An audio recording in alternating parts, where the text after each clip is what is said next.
So with the country still in lockdown, many of you are wondering whether to start dieting or try to maintain the physique you have. Just what should you do? What am I doing? What's Jack doing? So both Jack and I have got a similar stance with regards to maintaining or cutting. We're both trying to lose a bit of weight now because at the start of lockdown we were a fairly high body fat percentage. So we're working on trying to creep that down. I'm on a diet plan which is fairly rigid and there's no real movement in there for snacks or treats or anything else.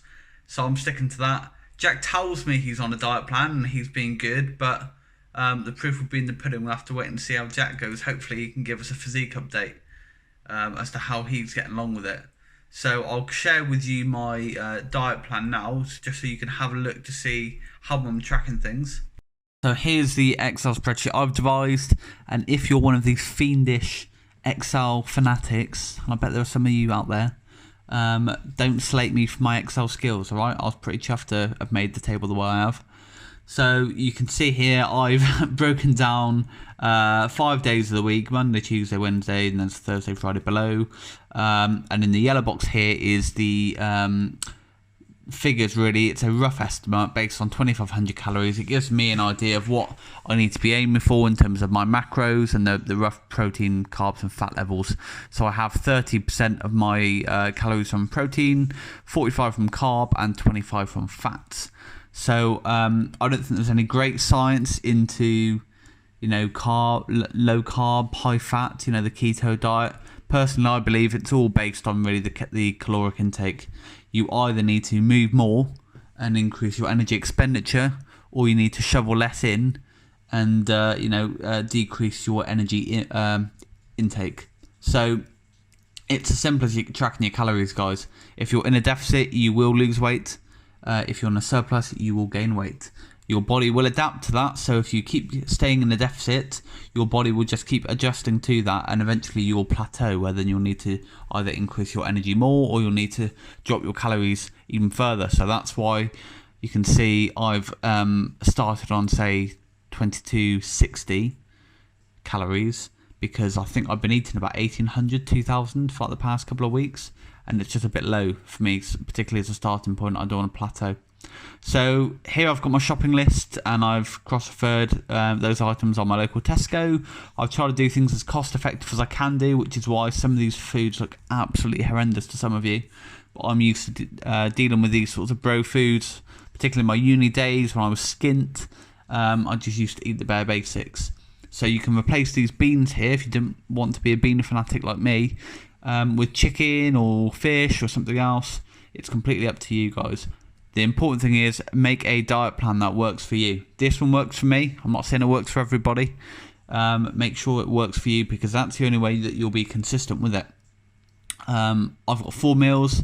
Have meal 1 in the morning first thing, meal 2 at about 12.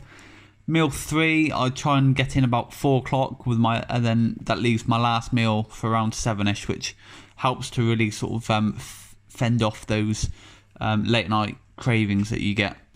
So yeah, that's basically it, guys. It's an idea for you guys to have a look at. If you want a copy of the spreadsheet, drop me a comment below, and I can try and arrange it. But yeah, so it's just a rough idea, really. It's more of a plan so that I can make sure I'm on point with everything, and I'm not slacking, because some days I think I eat like fairly good amount of protein, and then I've actually logged into my fitness pal, recorded it, and I'm on like 80 grams when my goal was like 140. So it helps to have it all planned out. I'm one of these people that like following a schedule, so this is really effective for me. Again, like I said, if you want a copy of it, drop me a comment below. So that's what I'm doing. I'm on a slight cut, as is Jack.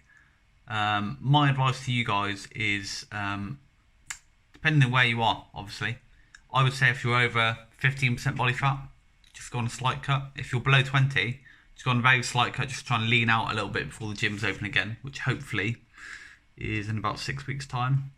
But subscribe and I'll keep you posted. If you're above 20%, you might need to go on a harsher deficit. If you're below 15%, I would just maintain. don't worry too much. You're not going to put on great amounts of muscle unless you've got a decent home gym and you can train properly and everything else on point. Just try and stabilise your diet, get yourself into a good place, lean out a little bit, and then when you go back to the gym, you can increase those calories and as your expenditure goes up. So it wouldn't be a Bloomfield Brothers video without some stupid skinny Olympics posing. So I'm going to roll some clips now. It's a current physique update for me and where I am. By no means perfect, getting leaner, getting happier with it, but the minute I drop a couple of pounds, I feel like an absolute twig. So I think I look a bit skinny in places, but then in other areas I think I look horrendously fat. I've got the worst body dysmorphia, I think, on earth. So yeah, I'll roll the next clip with a bit of music, and then you can just see what a state I am. And this is what I get up to in my spare time.